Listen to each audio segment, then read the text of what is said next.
2021 Mitsubishi Outlander, design, powertrains, and everything else we know.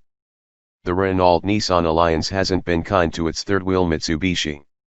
Beset by average product offerings, a reduced range, emissions-cheating inquiries, and the Carlos Ghosn saga, it seems the Japanese marque can't just catch a break.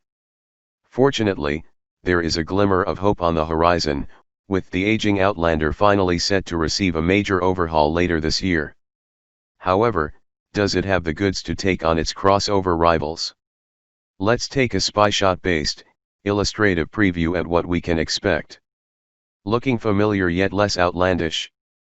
You'd be right thinking the Outlander has an air of familiarity about it. That's because it's largely based on the more outlandish Engelberg Tourier concept revealed at last year's Geneva Motor Show. The concept to production links are evident with its dynamic shield grille, T-shaped headlamps with split main beams and high-set daytime running lights, and lower skid plate that exudes a bold, off-road look. The side profile is dominated by a chiseled lower C-section, scalloped fender pressings and an upright greenhouse with blacked-out pillars for a floating roof effect. Back-end-wise, the design also features strong Engelberg concept lineage with chiseled LED tail lamps, tailgate, and rear spoiler. Chunky lower black cladding wraps around the entire car, cementing its off-road pretenses. A nicer place to be. While we haven't caught a look at the interior yet from one of the prototypes testing on both sides of the Atlantic, it's believed that, much like the bodywork, the cabin design will too be a more down-to-earth interpretation of the concept study. Horizontal themes are expected to dominate the instrument panel with an emphasis on improved materials and detailing. Piano key switchgear will be prominently placed in the center console, with a touchpad for the HUD and infotainment control positioned below. Occupants will benefit from increased space too, with improved dimensions in most areas throughout the cabin. 5 and 7 seat configurations will be available, as will be an abundance of driver assists under the Me Pilot banner. These include adaptive cruise control with stop and go, lane keeping aid, torque-based grip control, multi-around view monitor, digital rear view mirror, forward collision mitigation and lane departure prevention. Under the skin. The 2021 Outlander will likely be based off the same underpinnings as the next-generation Nissan X-Trail/Rogue, reducing the need for similar platforms whilst increasing economies of scale for the Renault-Nissan-Mitsubishi group.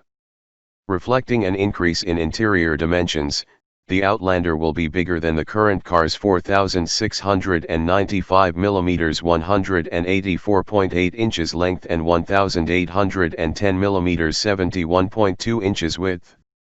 Expect big improvements in terms of safety too, with emphasis on acing the IIHS frontal small overlap crash test conducted for both driver and passenger sides.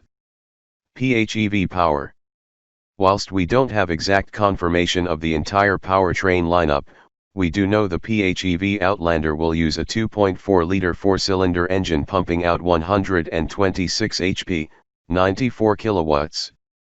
This unit will be mated to a pair of electric motors producing 93 HP, 69 kilowatts, and is powered by a larger 13.8 kilowatt-hour, lithium-ion battery pack with an all-electric driving range of up to 70 kilometers, 44 miles.